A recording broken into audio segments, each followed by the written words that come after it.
All right, guys, I need you to take your phones out. Take them out, have them ready, hold them like you usually do.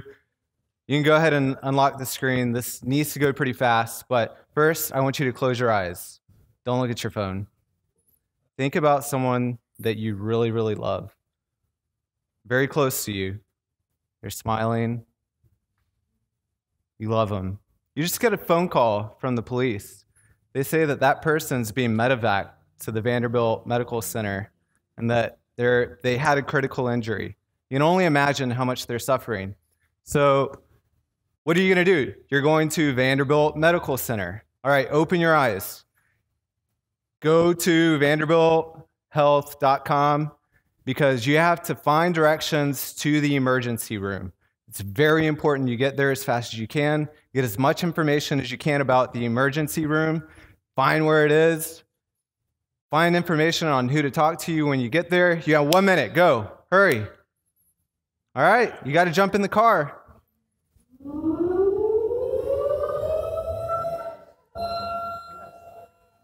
All right. You found anything yet?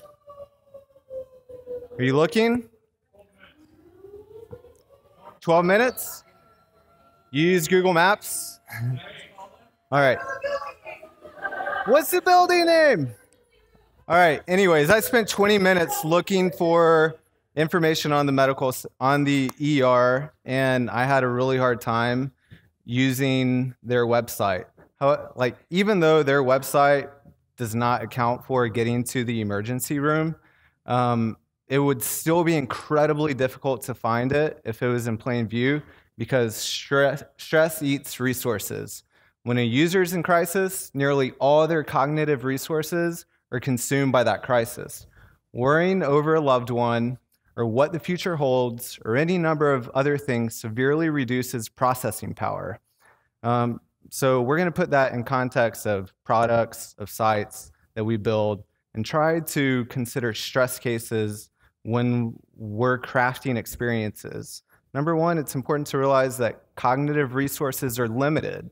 There's multiple tests. I'd love to share one at some point with you, but the more you're doing, the more you're hearing, your cognitive resources are limited, and they're always being competed for. So let's consider stress first as a design approach, as much as the term you hear, mobile first. I think stress first is even more important than that. Let's consider that real life is super complicated. There's this paradigm where designers tend to design for ideal scenarios. I think of my user, my persona that I'm designing for is a smiling person who has 100% attention to the application, the interface that they're interacting with, that can get to the information that I've put on the screen. They're going to see it 100% of the time. How could you miss it? However, think about the daily stressors you have, the things competing for your resources, your cognitive resources. And people don't operate in those ideal scenarios, and you know they don't. So it's important to design for stress, but the reason they don't is because people consider edge cases, or they usually call stress cases edge cases. In our example, there were probably designers sitting around the room saying, well, only 2% of the people that come to our site, vanderbilthealth.com, actually need to go to the ER. So it's an edge case, and they don't get designed for. It's not important enough.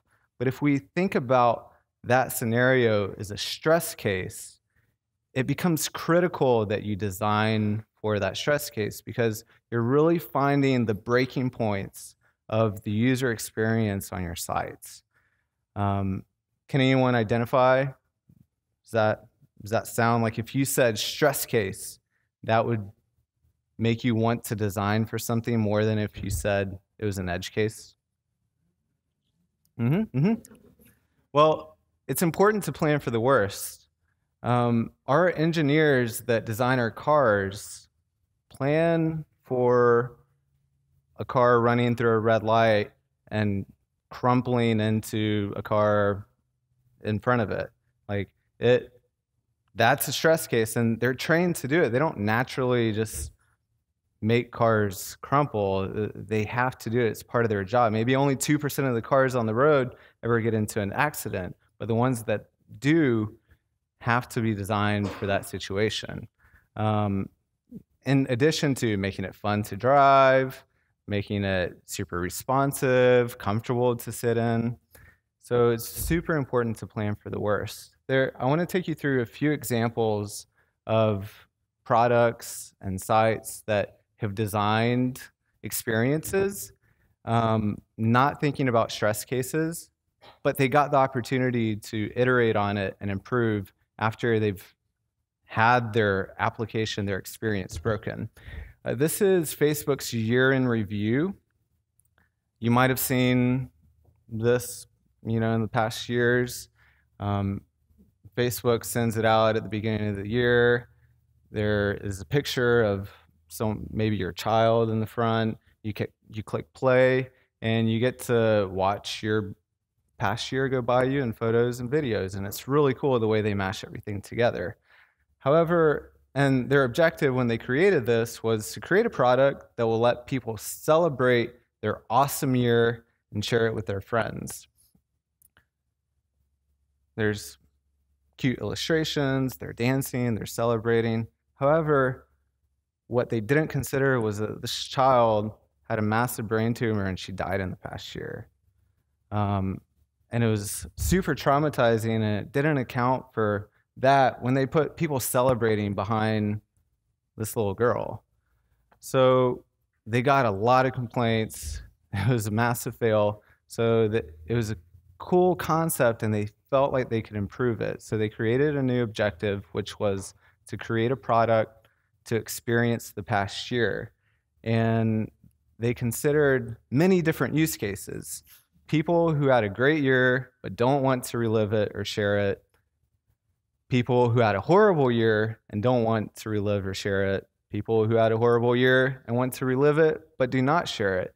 And they built in the right language and the right visuals to really account for the people and the elements that are going through it.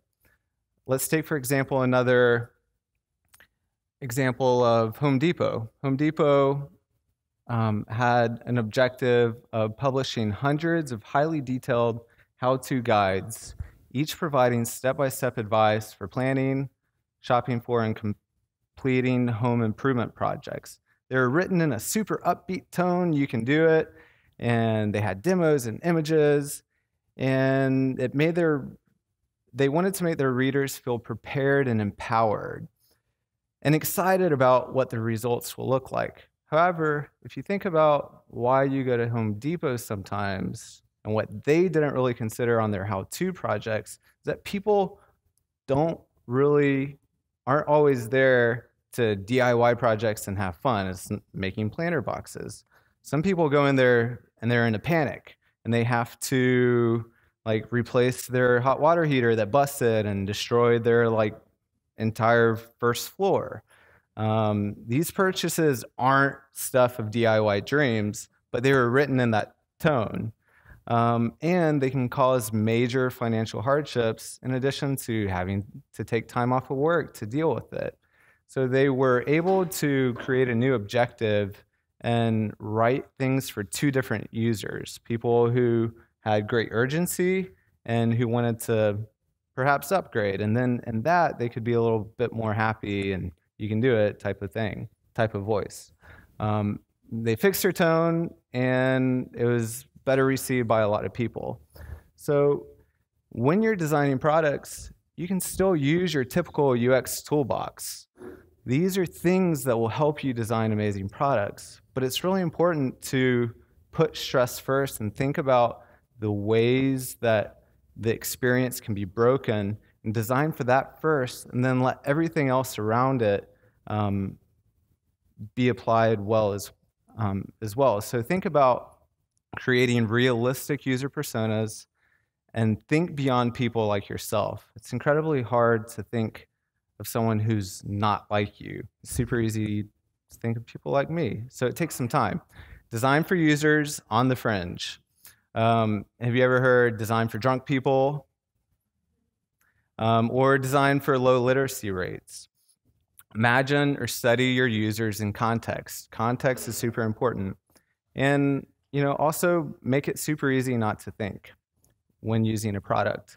A lot of these ideas and examples came from this great book called Design for Real Life. It was taken from a book apart, which is a website written about designing great experiences. And I recommend everyone read it. It really changed my perception about where to start when designing, and I think stress is a great place to start.